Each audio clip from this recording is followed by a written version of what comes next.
गजबे मुस्कान, तोर गजबे मुस्कान। रूपवा से न हटे ध्यान, रूपवा से न हटे ध्यान। आई रे गजबे मुस्कान, तोर गजबे मुस्कान।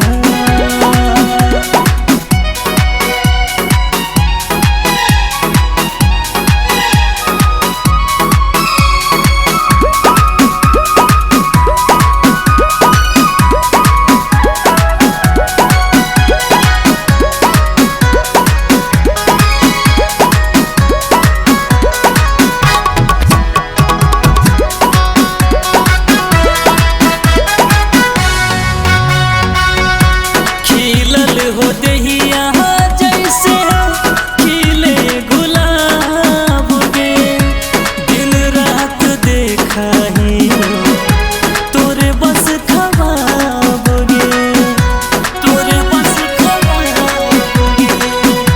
खिलल हो दहिया जैसे खिले गुलाब गे, दिन रात देखा ही तोरे बस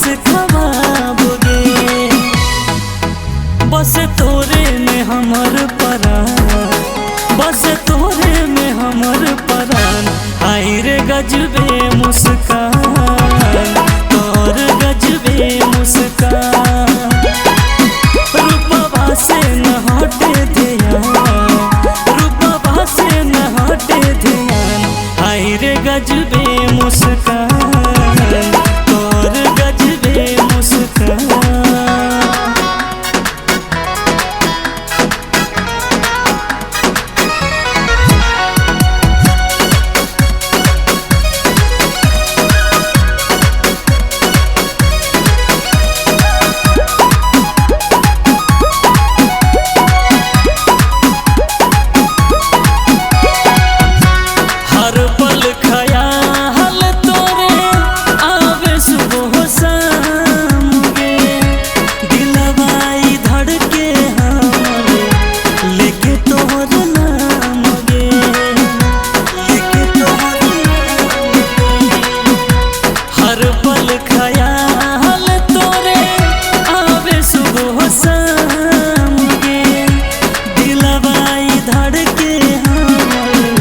लेके तोहर नाम गे, आशीष राही विजय परेशान, आशीष राही विजय परेशान।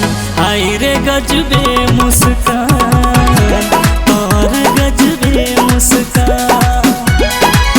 रूपवा से न हटे ध्यान, रूपवा से न हटे ध्यान। आई रे गजबे